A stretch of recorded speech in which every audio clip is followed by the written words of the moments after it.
环球大战线深入世界最前线，全球各地的观众朋友，大家好，我是叶思敏。观众朋友们，一周的开始，请观众朋友先记得帮我们的影片在下方点赞，并且呢，在留言区可以跟我们做互动。今天我也会亲自的跟网友们来做回复，可以写下思敏我在哪一个城市，并且写下热推，并且呢，如果看到热推键，帮我们按下热推2个字。今天节目我们要特别关心的是中东战事，在伊朗的方面，4波的飞弹现在袭击空袭报复以色列。川普在这个时候希望喊停来做和谈停火，但是目前的状况是他管不住以色列总理纳坦雅胡。美国的保护伞失灵了吗？现在说害惨了这些海湾的盟友们，怎么回事？今天就这些议题会一起来做关心。首先欢迎我们的到场来宾，国际情势专家赖岳谦老师。主持人好，观众朋友大家好。前国安会副秘书长杨永明老师。思敏好，各位朋友好。好，还有前海军舰长吕礼师舰长。主持人好，各位观众大家好。好，观众朋友，所以今天的火线话题，我们要赶快来聚焦3个问题。等一下就每一战事请来宾来特别帮我们做解答。首先第一个问题，我们要来看到的是以色列跟伊朗再度的正面的开火。这一场冲突是不是已经进入到失控升级的阶段了呢？讽刺的是，川普一边还是在喊停火啊，一边却被打脸。被谁打脸呢？因为他压不住以色列总理纳坦雅胡啊。华府到底还有没有能力可以压住以色列呢？这是第一个问题。第二件事情，现在爆出了以色列被爆出对美国的高层现在进行的是情报监控，甚至被评估为严重等级的间谍威胁。这还是盟友吗？还是美国已经被自己最重要的中东盟友给反向渗透了？这是第二个问题。最后，我们今天会来关心到的是美国想要用冻结的伊朗资产来赔这些受损的海湾盟友们他们的损失。这一招会不会让伊朗更生气呢？就算拿钱来补贴这些海湾国家，能够挽回海湾国家对美国的信任吗？今天就这些议题，我们会一起来做关心。这一场中东的战火快速而且高度的持续升级。华盛顿邮报最新的报道，还有多家外媒的报道，以色列在7号当天空袭黎巴嫩的首都贝鲁特的南部，造成了2死，而且非常多人受伤，高达了20人。伊朗火大了，直接发动了4波的飞弹空袭来做反击，锁定的是以色列北部的一个空军基地，并且强调这只是针对以色列的警告性打击。如果以色列的军事行动再次的升级，那么范围将会进一步的扩大。这也是美伊4月在停火以来，伊朗首度的朝耶路撒冷的方向发动的攻势，更是近期最严重的一次军事上面的打击。更尴尬的事情是，大家还记得吗？川普不断的在美伊之间穿梭，希望能够来调停，但是同时间他也要求纳坦雅胡不准再打了。结果马上的以色列就做了一个攻击哦。以色列这话才说完，就已经有国防部最新的证实，对伊朗的包括它的中部跟西部军事目标发动攻击。伊朗方面在德黑兰传出了巨大的爆炸声响，大家还记得吗？川普才说的，纳坦雅胡没有什么选项了，只能接受美国跟伊朗谈成的具体的任何协议。结果以色列马上打脸川普，这到底怎么回事？为什么伊朗跟以色列这一次再度的正面交火，冲突会不会持续的扩大？伊朗这一次锁定这个以色列的空军基地，它的目的到底又是什么？接下来的报复规模会不会像过去一样越来越大？吕舰长怎么看？我们看到啊，有关于这个以色列跟伊朗他们的战事，其实就是一个不断升级的过程。现在看起来小打小闹，那川普想要在这中间和解，可是川普对于这个有关于霍姆兹海峡，或者是对于伊朗他的一个所谓的中战指导满足了吗？所谓的中战指导，也就是停止战争的条件。可是我们现在看到的，有关于川普他坚持2件事情，第一个就是浓缩铀的部分，那第二个也就是霍姆兹海峡开放的问题。可是现在这一个霍姆兹海峡其实被伊朗发现比浓缩铀还好用啊。那对于浓缩铀来讲，也就是这是伊朗超过2代以上人的努力。那现在的那个最高领导的阶层，他愿意把这2代以上的人的一个研究成果交出去吗？这也是个困难。所以现在川普怎么讲都不对。那川普说，有关于这个以色列，他希望以色列不要进行报复。那如果纳坦雅胡还继续的进行报复的话，那就会像过去的3000年那样，也就是不断的继续的打下去。但是对于以色列来讲，这个是孰可忍孰不可忍啊？那他怎么会变成被伊朗攻击的对象呢？那他立刻就反击。那所以我们讲到几个重要的，无论是德黑兰或就是首都，或者是我们讲到的这个核子研究重镇伊斯法罕啊，或者是卡拉季等等的这些城市，通通都听到了这个爆炸声啊。那现在呢，我们看这个会不会继续下去？其实一定继续下去，因为美军。其实我们讲到上个礼拜我们看到的，也就是全世号的远征打击群，它已经回头了，也进入南海了。但是它的2艘航空母舰打击群以及迪利波里号远征打击群还在这一个阿拉伯海的这个位置啊。那我们不知道这个礼拜会不会有什么样的更新，但是它一直摆在那个位置，也就是对于川普来讲，这个就是核战2手阵那个策略，而我大棒举在那里，那我希望能够跟伊朗达成协议。但是对于伊朗来讲，现在我们所看到的这一些美国开出来的条件一点用都没有。为什么？因为其实我们这样讲啊，西方的宾圣克劳塞维兹讲到，军事是政治的延伸。我们刚刚讲到2个部分，其实都是政治，就是有关于霍姆兹海峡，有关于这一个浓缩铀的部分，其实都是政治的部分。那如果川普没有办法解决这个部分的话，那其实就军事行动，也就是捍卫国家利益的这个工具，不免的继续使用下去。好，所以现在美伊和谈到现在2个关键问题，至今确实仍然是无解的不管是有关于浓缩铀的议题，或者是荷姆兹海峡的议题，川普现在非常的担心。那另外一方面就是他实在是管不住以色列吗？尤其是以色列总理纳坦雅胡吗？我们要来看到呢，现在这个川普要担心的，除了他管不住纳坦雅胡之外，还有来自于《纽约时报》最新的披露。他说呢，美国反情报部门最新评估已经指示了说，以色列对于美国构成的间谍威胁已经严重上升到了严重等级。美国情报界也传出了以色列对美国高层在进行的窃听行动，而且呢，这个窃听已经失控了，锁定的对象都是这些比较倾向在外交上可以降低美伊之间的一个冲突的官员，包括了川普的首席谈判代表威科夫，还有五角大厦的官员，跟多名负责中东政策的官员。再来，川普手上另外一个棘手的问题就是国内的民调。反战的声浪越来越高了。现在只有16%的受访者认为美国赢得或是正在赢得对于伊朗的战争，有超过80%的民主党支持者，60%的无党派的选民认为这一场冲突是弊大于利的。尤其共和党的支持者也对川普表示疑虑。那现在美国管不住以色列了吗？接下来会不会就不理以色列了，干脆自己抽身，然后避免被拖进更大的战火当中？赖老师怎么做解读？美国并不是管不动以色列啊，主要的问题就在于不敢管，或是不认真的管啊。最主要原因在哪里？你可以看得出来，我为什么会说美国完全可以管得动以色列？美国只要不给以色列钱啊，美国只要不给以色列武器弹药，以色列撑不久的。以色列事实上，它现在的防空导弹也好，它现在的武器弹药也好，其实你看都是需要美国的援助。美国上礼拜也是几百吨的武器弹药就这样送到以色列，然后由以色列来去使用。这代表什么？以色列它需要外援，而它唯一的外援的来源国就是美国。那为什么美国还继续给以色列武器弹药，让以色列继续可以发动攻击，给以色列导弹的这些元件，让以色列可以继续攻击？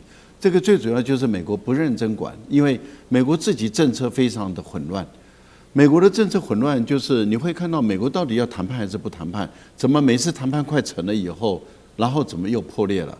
而伊朗这边释放出来的讯息是，川普又反悔了。那也就是说，川普本身觉得谈判快到了以后，他就觉得说我是不是要的太少了，我是不是可以再多要一点？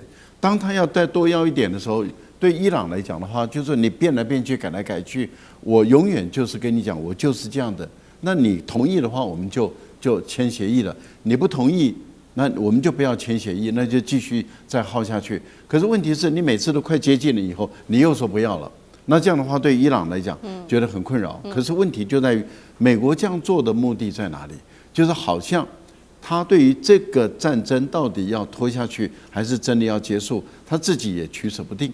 因为当他快要结束了以后，人家就会看说你这个结束的条件是怎么样，马上就会发现说，跟奥巴马时代没有什么太大的差别嘛。奥巴马也是说浓缩铀减到3.67啊，然后风度了，浓缩铀的风度减到3.67，那你现在还是回到3点多嘛，那就没有什么不一样，而且还要解除经济制裁，而且呢，你冻结的资金也要解除。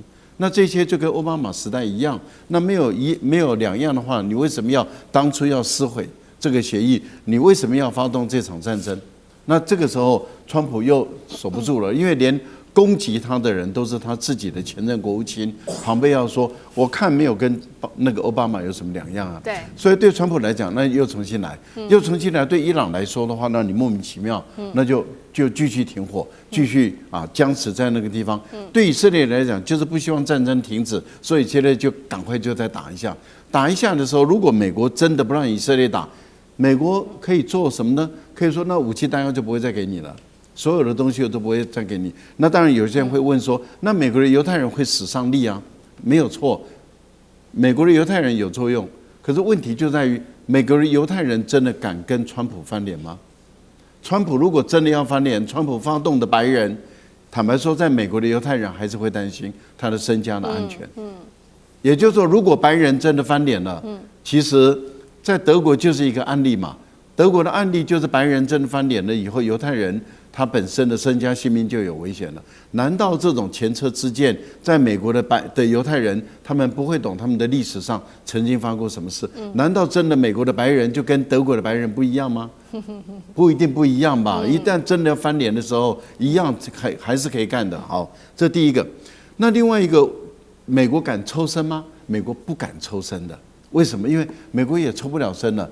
什么协议都没谈，军队就撤走了。对，那这个川普在国内被算账算不完了，而且伊朗变成小霸王了，那谁还敢跟伊朗吵架？谁还敢跟伊朗来顶嘴啊？因为伊朗就变成你看，美国不战而退，那这个世界就是我的了。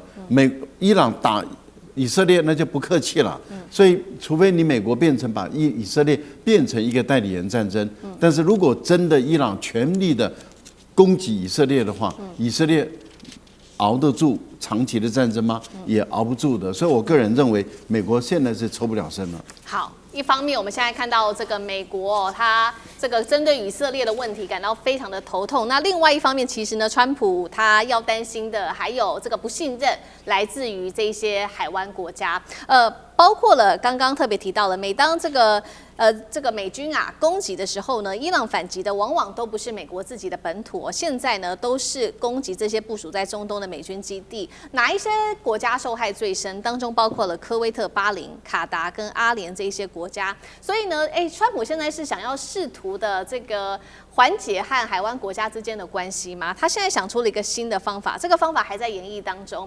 他说呢，干脆我们把呢对于伊朗这些冻结的海外资产，把它做成这些波湾盟友的战损赔偿跟重建的经费好了。那伊朗当然听到了这句话，非常的愤怒。他说呢，美国你如果敢这个转移我们的资产的话，接下来我们会做反制。如果做反制的话，受害最深的再一次就是这些海湾国家了。真的有可能这样做吗？川普，那杨老师怎么看？这是一个很愚蠢的发言，这是一个很愚蠢的想法。我听到美国的财政部长贝森特有公开这么讲，他说海湾国家受创，那我们就拿冻结伊朗的资产然后补偿给海湾国家。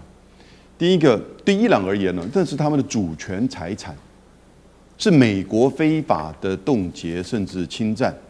现在战争其实是倾向伊朗胜利，美国失利。然后在谈判呢，伊朗的要求的一大要求条件就是你要解除对我们这些资产的冻结，而且它应该是首先要求美国要冻结240亿美元，在卡达有50亿，在很多其他地方有不同的数字。那这些数字其实伊朗认为这是属于伊朗的，那你非法的冻结，你现在拿它去做战争赔偿的项目，那这个完全就会造成伊朗更加愤怒，以及谈判无法进行。那你不是要谈判吗？那对这些海湾国家而言呢，他也不敢接受，因为海湾国家就是因为以为花大钱去买了一个安全保护伞，结果反而变成一个依赖的陷阱。所有美国的基地，然后呢，海湾国家的一些设施都被炸，到现在为止还没有办法修复。为什么？因为荷尔蒙兹海峡还是被封闭的。所以，如果你拿这些钱去补偿给海湾国家，海湾国家哪敢拿啊？这不只是烫手山芋啊！一旦你拿的时候，你就是下一波被伊朗攻打的对象啊！美国已经没有办法去保护你了，你还敢拿这个钱吗？你拿这个钱，你怎么去修复任何你被打的这些基地或者是基础设施呢？所以这是一个非常愚蠢的。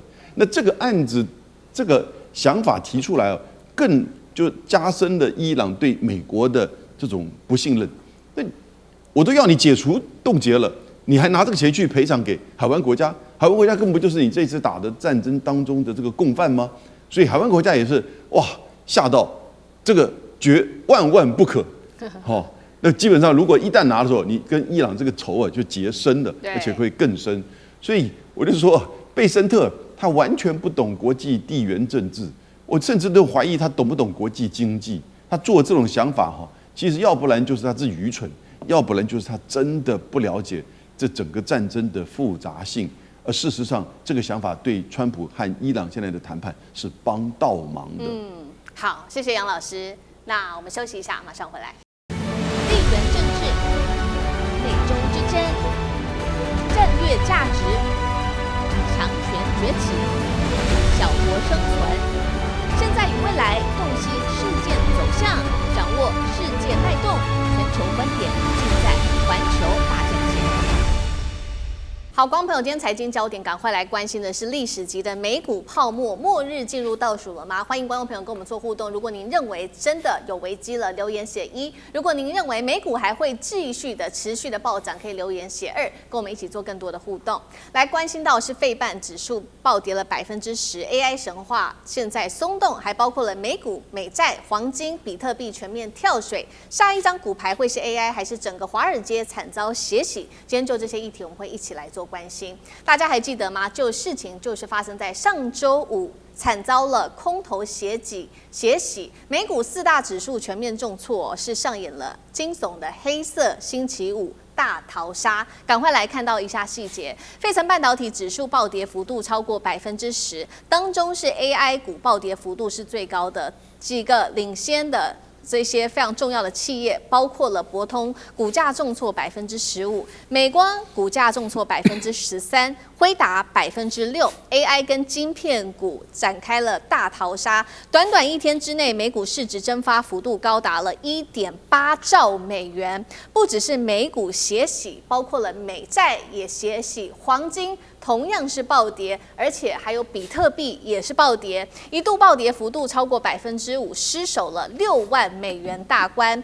多位的这个金融专家还有经济专家赶快跳出来示警。末日博士说，投资人现在切勿盲目的追价。他认为说，美股的崩盘已经如定时炸弹，他认为随时可能会引爆。这话说得非常的重。我们来看到巴菲特指标，现在说呢已经上升到231%，是历史新高。这个巴菲特指标是美股总市值占美国 GDP 的比重，如果高于200就被视为是玩火了。那何况现在已经到达了231%哦，让这个历史级的泡沫警报狂响起。花旗说了，这个现在的状况是已经出现2008年金融海啸以来最严重的泡沫化迹象。他认为说，如果市场风险持续增加的话，股价还有大幅修正的可能性，提醒投资人切勿在这个时候逢低抄底啊！这背后暴跌的4大导火线，我们也来看一下细节，包括了 AI 信仰开始做松动，尤其是博通的财报出炉表现不如预期，再来就是这些。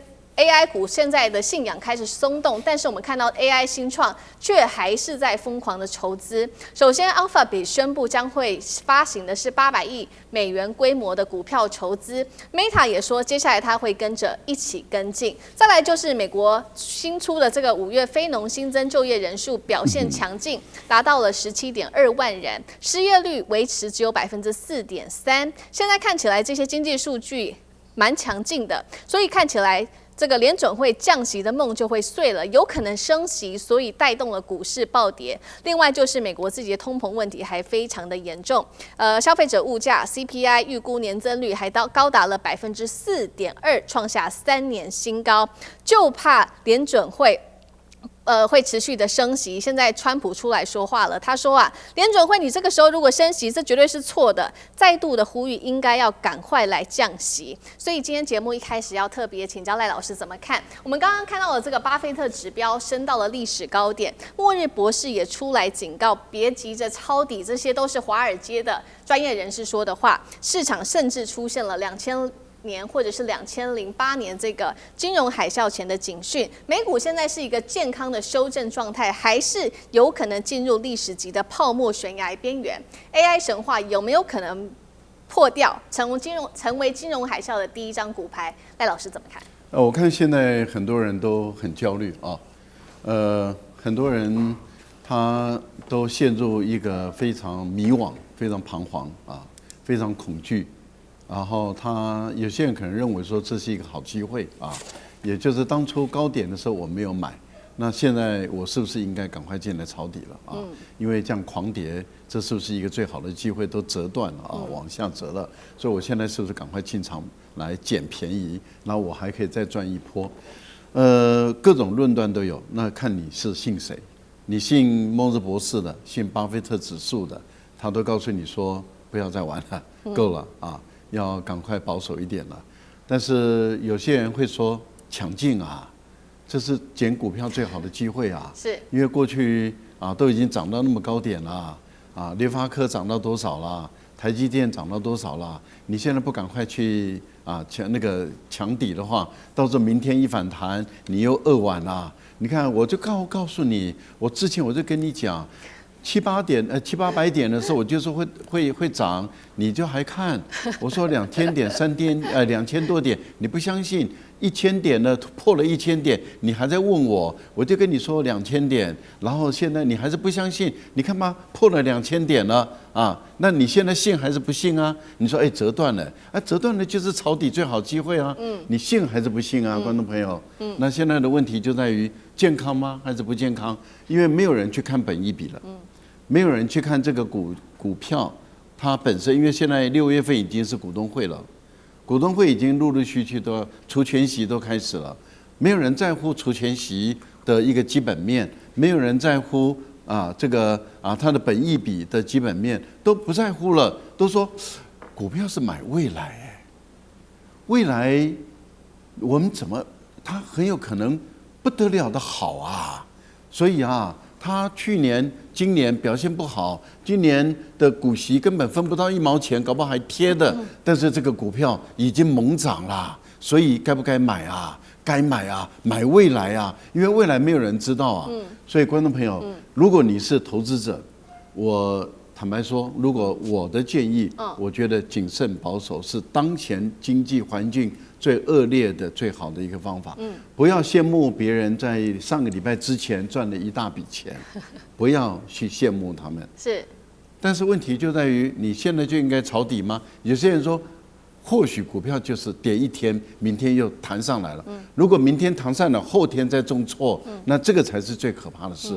因为所有的人，专业的人他会告诉你说，最怕的就是看回不回，或是看跌不跌，也就是说应该止跌了吧，它又往下走，然后一直往下走，一直往下，像拖死狗一样，拖到最后你就没有救了。我觉得目前来说，有很多很资深的都已经告诉你说危险，危险的时候，我个人认为，当你的每一毛钱赚的都不容易的时候，这么多人喊你危险，你不要去图，不要去贪，说我上次没有抢到搭上列车，我就利用这段时间来搭列车。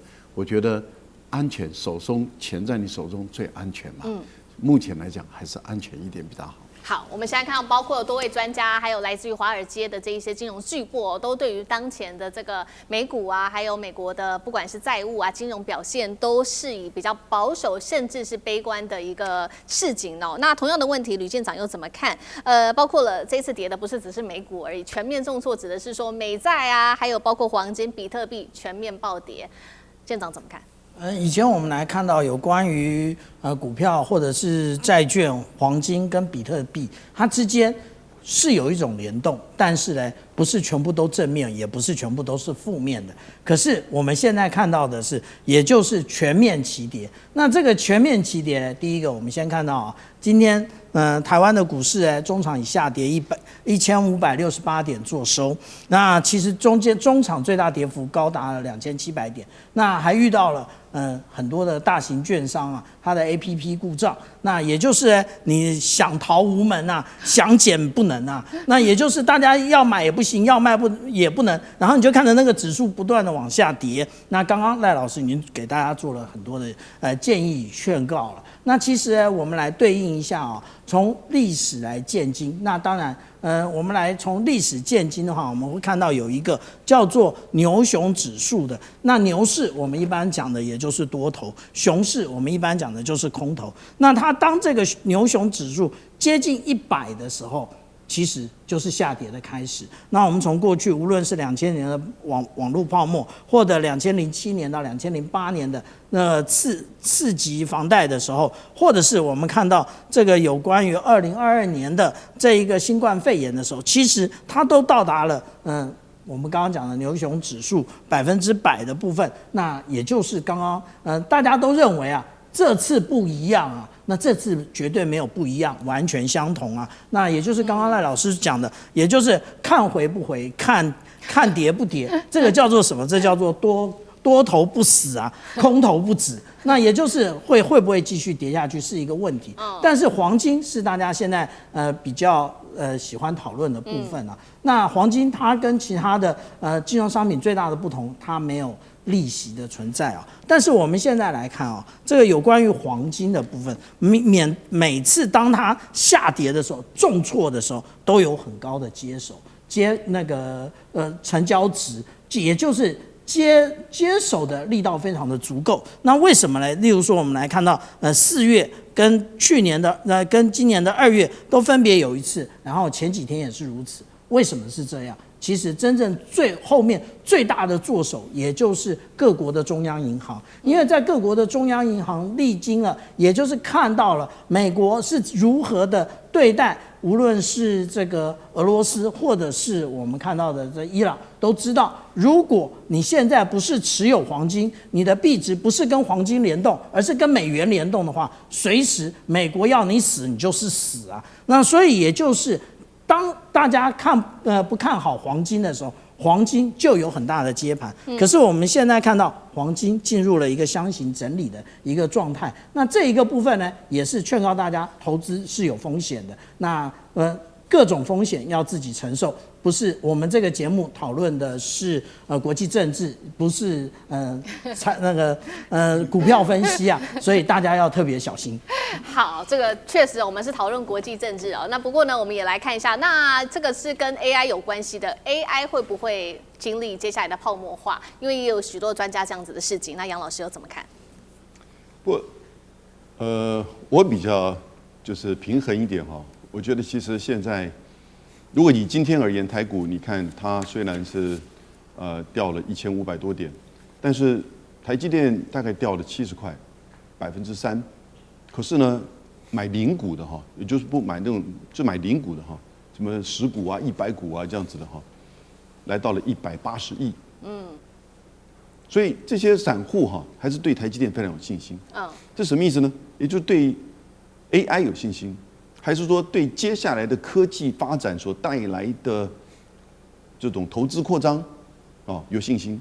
但 AI 的所谓泡沫的问题是在这个投资扩张是真的，可是它的商业的收益能不能够在短时间、中期能够有一定的回馈？那这就是不确定的。所以我简单的说，我觉得一句话应该说，现在是处于有基本面支撑的结构性高估，以及历史性的记录。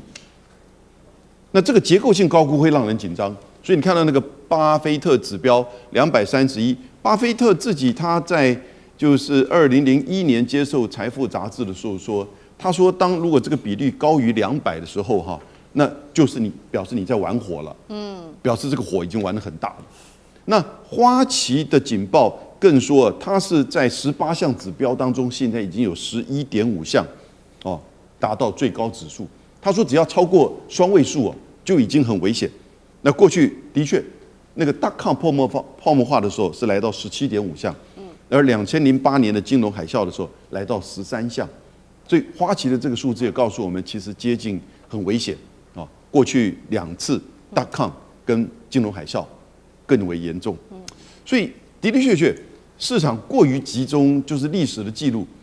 美国的5大几乎占就是 SP500 的30%，那不可思议吧？对。然后呢，私人的这个市场估值出现泡沫的一些特征，资本的支出呢也前所未有的这个现象。你看到，光是比如说微软、Google、亚马逊跟那个 Meta 4大超大规模，就已经在整个 AI 的支出上面，事实上是非常的庞大。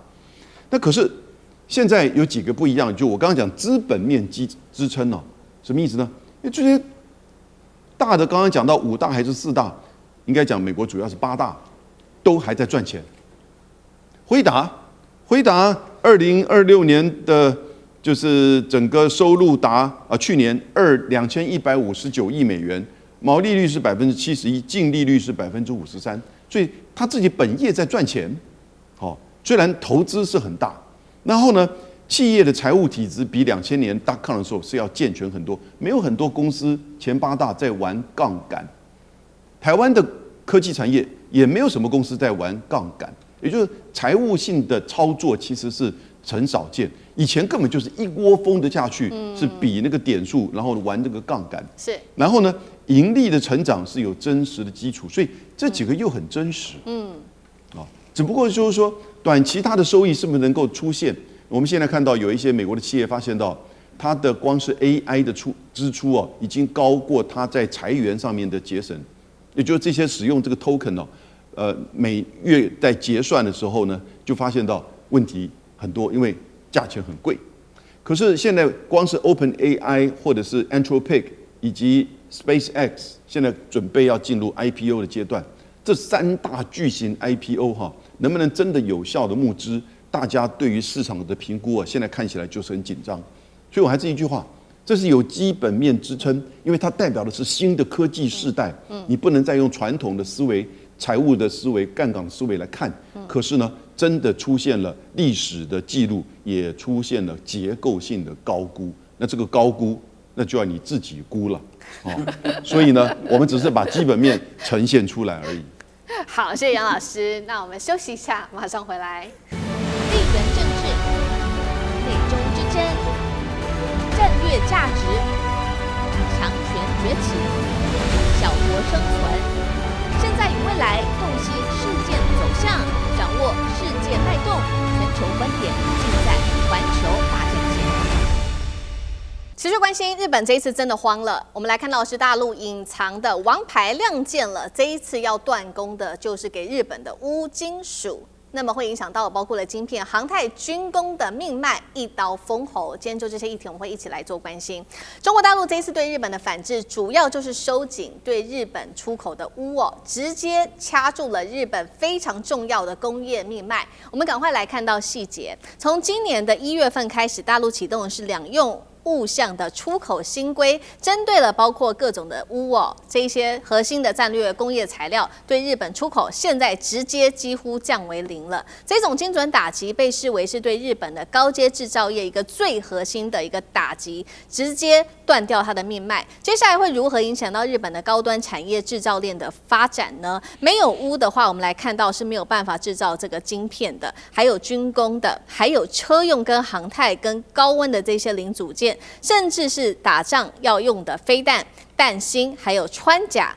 高强度的材料也会全部的被卡关。最重要的是，大陆现在手中握有全球的钨产量，甚至高达了80%以上，大规模的量产高阶的高纯度的钨材料的国家。而日本几乎是完全依赖中国大陆，尤其是在生产钨的原料80%都是依赖大陆的。外界形容中国这一次出手，比稀土的管制还要更致命，达到100倍，而日本只好从其他的国家来做进口，或者是靠回收国内的钨来化解危机。但是我们看效果非常的有限，为什么呢？赶快来看一下全球前4名产钨的一个量，大陆是占第1名的，还是遥遥领先的。我们刚刚说了，它的总产量高达80%。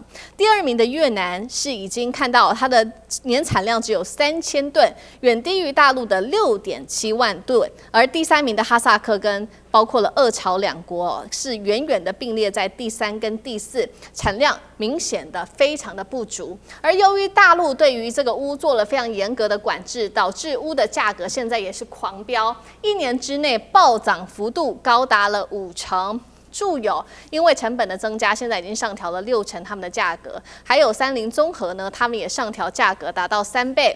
日本的这一家切削工具大厂，这个是 OSG， 因为成本太高了，现在决定干脆就减产吧。那么《金融时报》做了一个报道说，中国最近买家在多国还在积极的出手，要开出高于市场行情的价格来做抢货，打乱了全球钨的一个市场。所以今天节目一开始，我们要特别来关心到有关于钨的这个产量的部分受到了严重的冲击。中国大陆这一次对日本断供它的钨的话，冲击会有多大？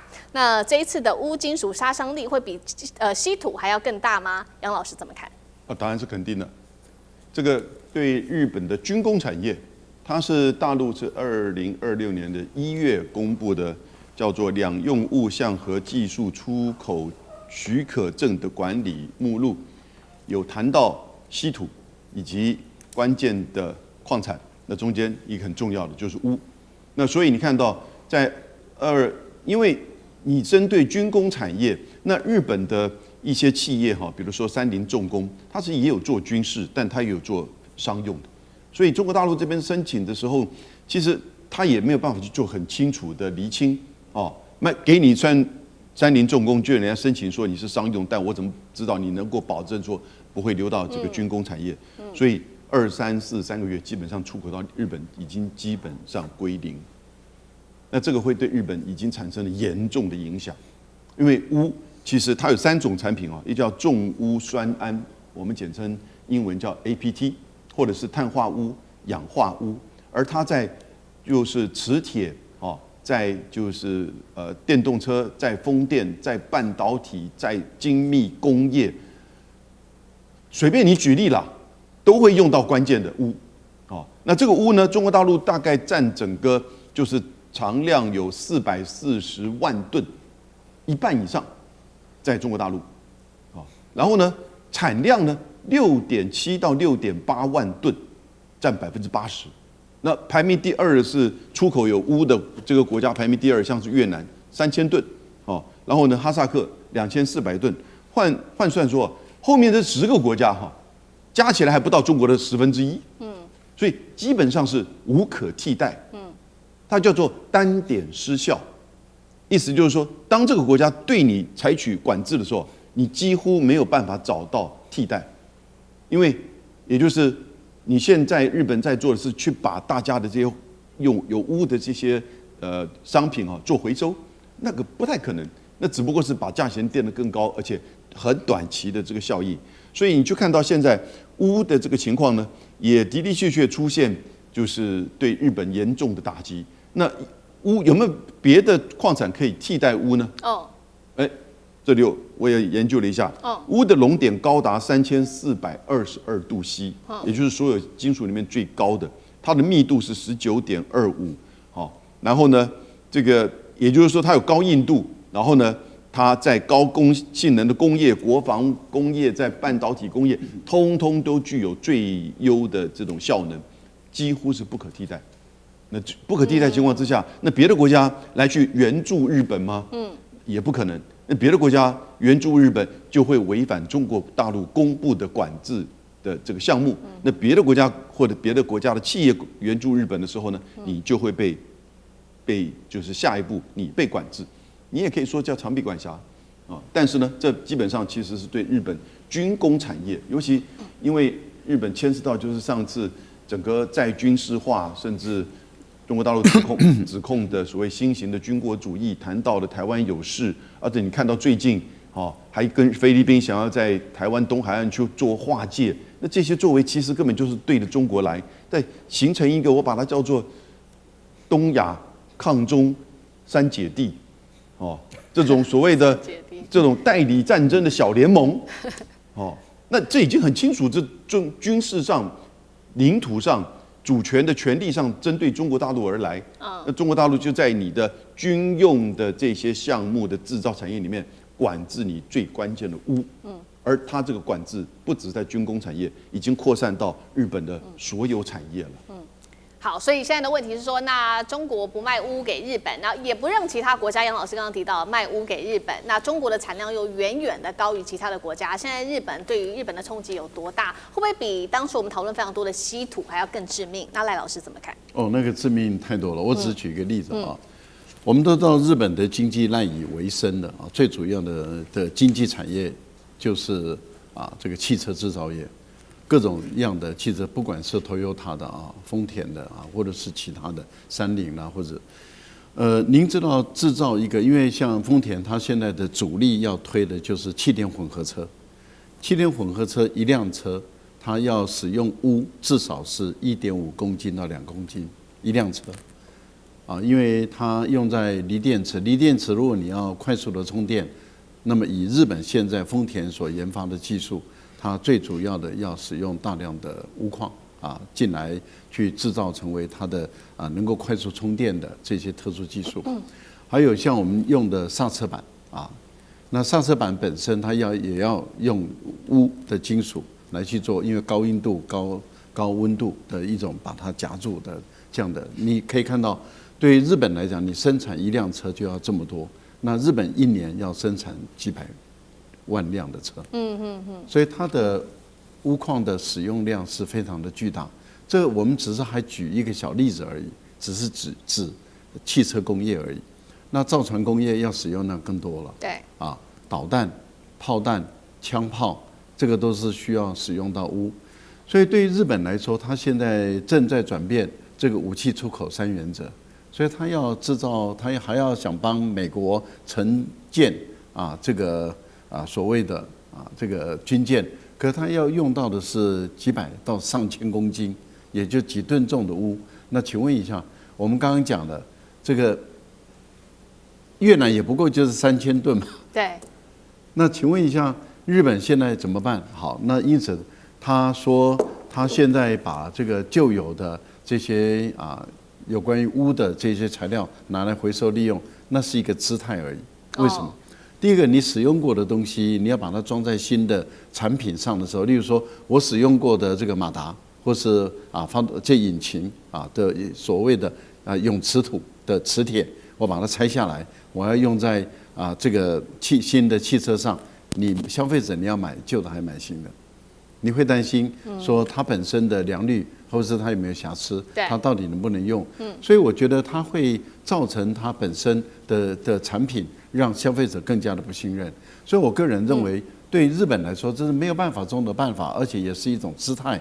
更重要的地方是在于，它买进口钨矿的时候，还有钨粉的时候，它的价格已经增长到5到6倍了，所以它的成本已经越来越高了。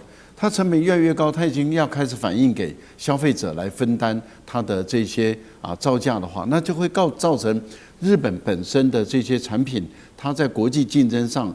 尤其是工业工具机还有像电钻头，它等等，它怎么跟大陆来竞争，来跟大陆来 PK， 这已经是显得很大的困难。更重要的地方是在于电动车它如何跟中国大陆竞争。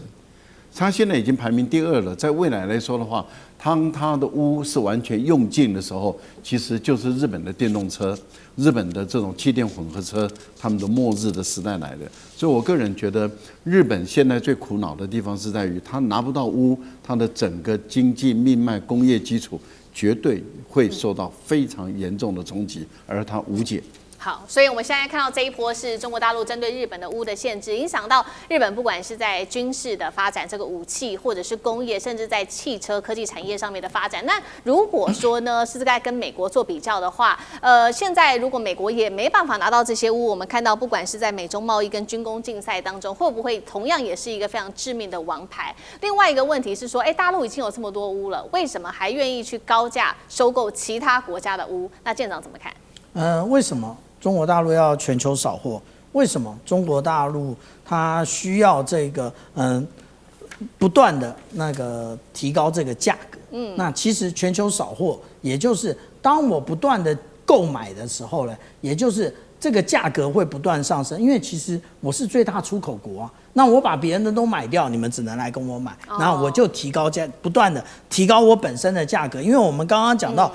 中国大陆它的钨的年产量6.7万吨，那刚刚赖老师也特别提到，第2名的越南也不过就是3000吨而已啊。那这2个根本就是无法相比啊。那但是呢，如果我们从企业竞争的道理，我们就可以看透中国大陆为什么采取这样的策略啊。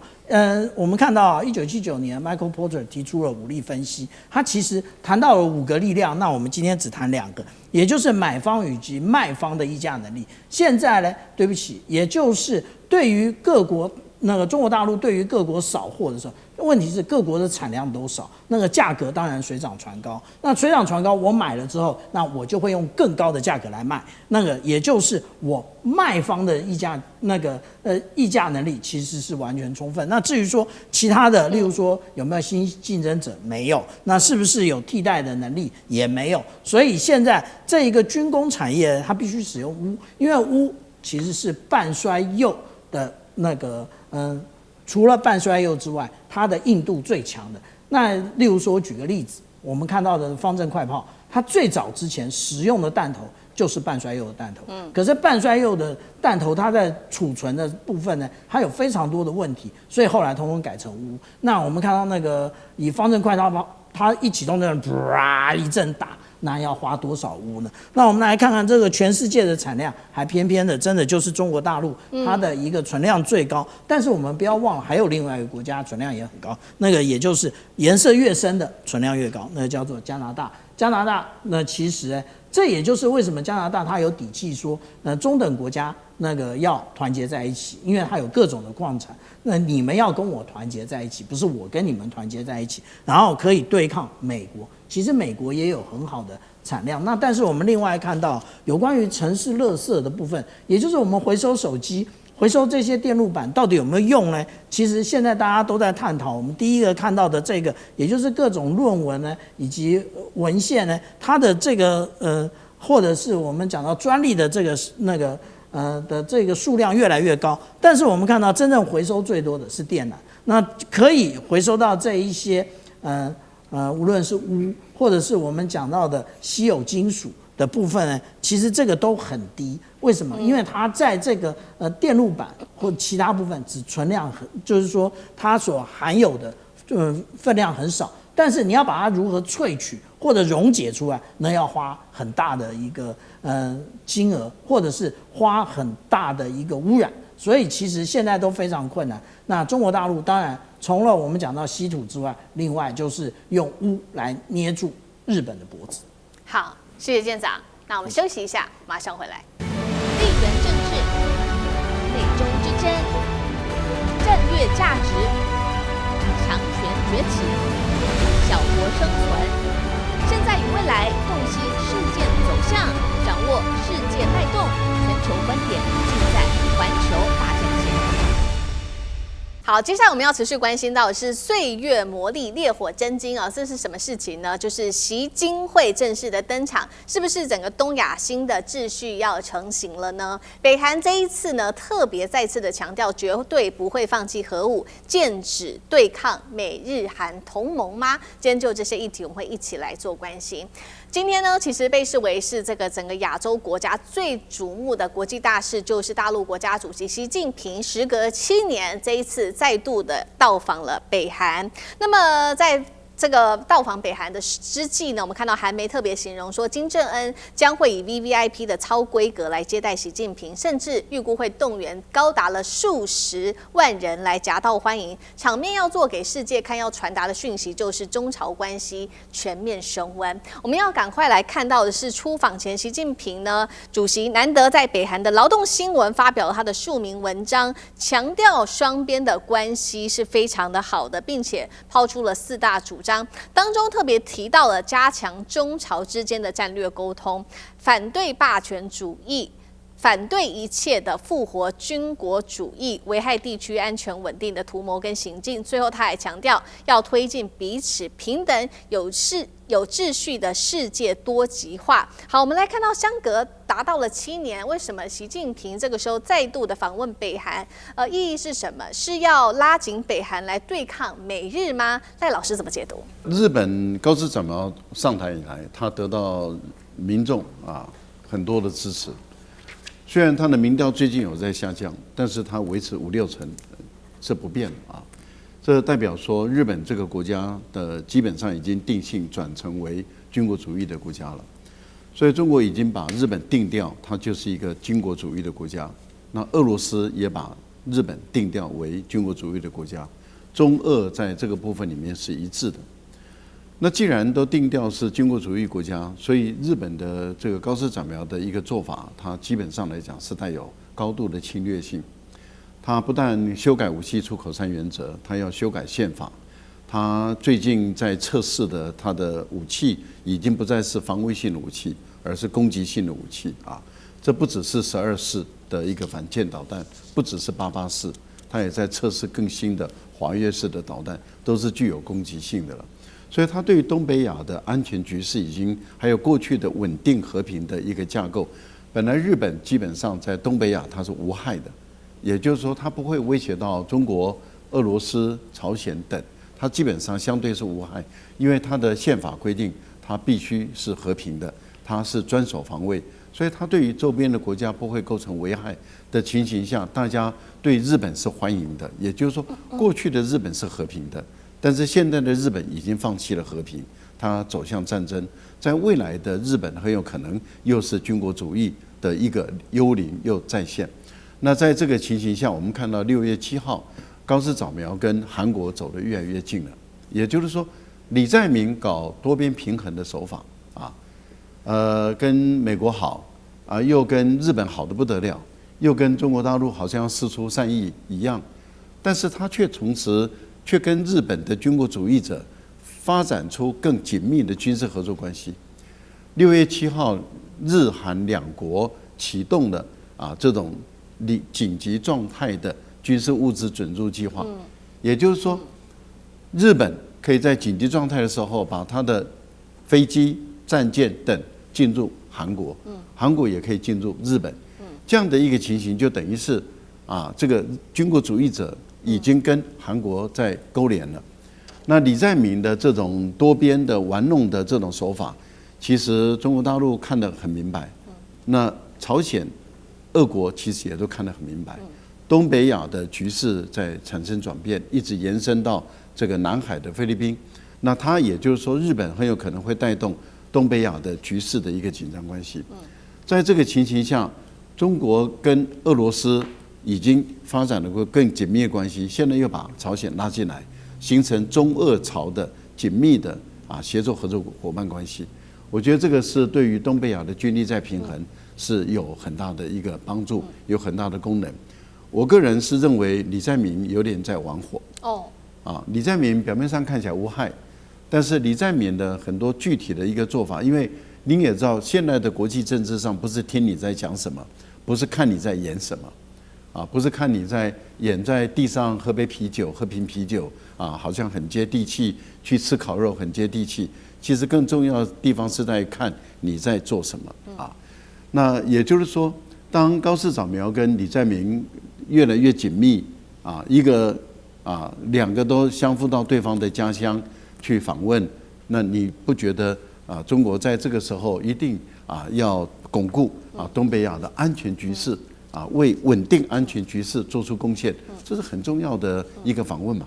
好，我们看到一方面这个日本的军事的帝国主义、军事主义再起，一方面日韩的关系更加密切，引起了整个东北亚的紧张。所以我们看到此刻呢，中国大陆除了拉拢俄罗斯之外，也持续的跟这个朝鲜形成一个更好的一个关系。那现在目前的状况已经很清楚了，在这一次习近平主席去访朝这个时候呢，北韩在近期它的军事动作也非常的多，而且在持续的做到全面的军事升级。先来看最新消息是金正恩的周末带他的女儿金主爱去视察这个5000吨级的驱逐舰江舰号，公开宣示呢，他直接说了，他要打造现代化海军，甚至把目标讲白了，就是要发展成这种核战威慑的主力。除了扩大这个战舰之外，金正恩也特别强调了说，接下来会来全面的扩张军备。他也设下目标，包括5年内飞弹产能提升2.5倍，海军核武化升级，还有洲际弹道飞弹战力会持续的强化。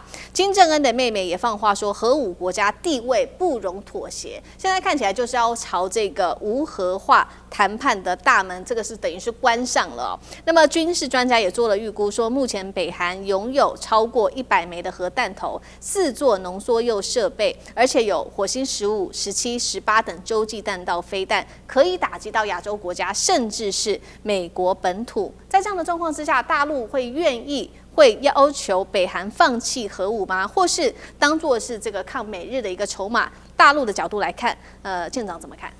如果说我们对于一个国家的一个核武的能力的话，除了数量之外，另外一个参考坐标，也就是你是不是具有3位一体的打击能力。核3位一体讲的是什么？讲的也就是我们讲到的弹道飞弹。那第2个也就是弹道飞弹核潜舰，第3个也就是战略轰炸机的部分。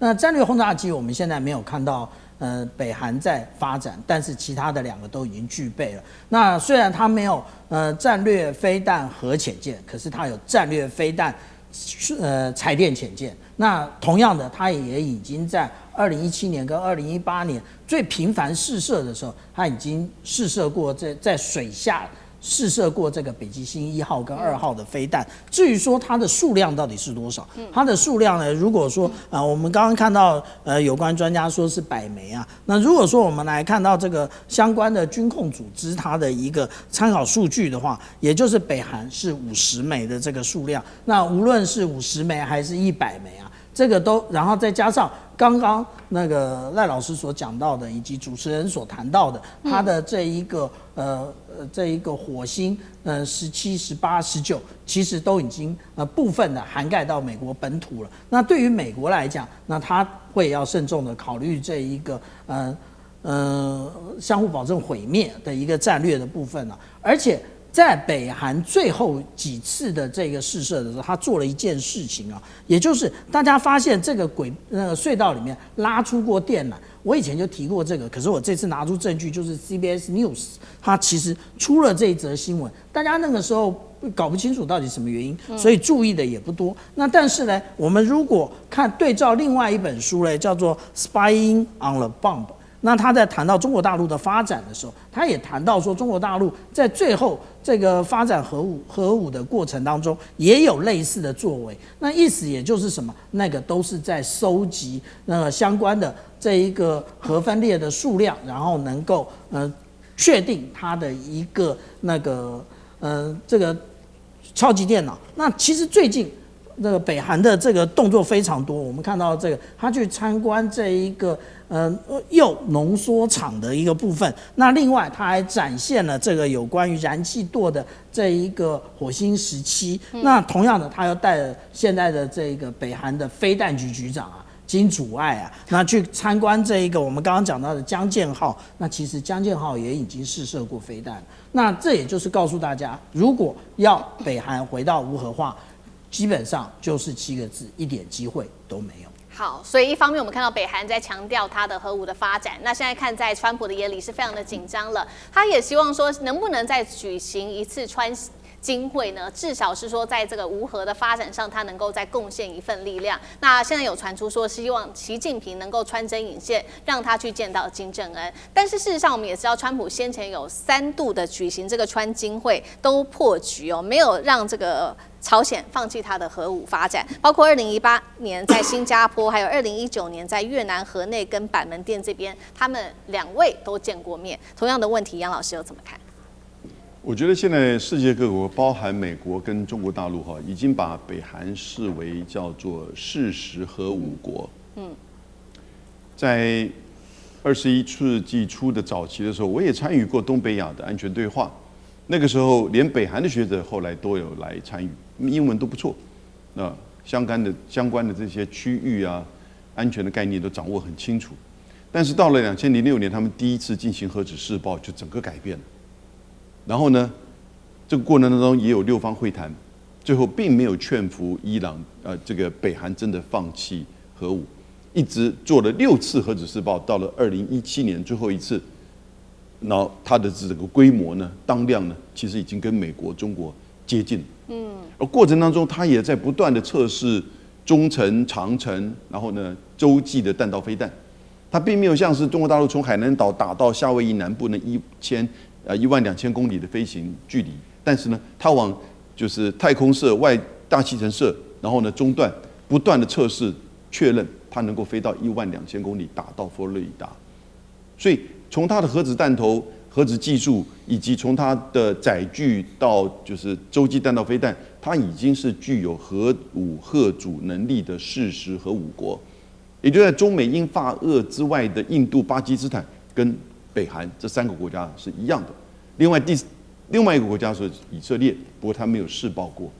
那现在走到这条路不是一件很容易的路啊！你看伊朗就走不过去，很多因素了，也是因为他自己内部的分歧。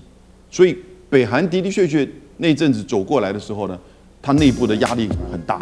可是走到这一步的时候呢，我就觉得中国大陆大概还是希望核子不要扩散啊，那日本也不要想。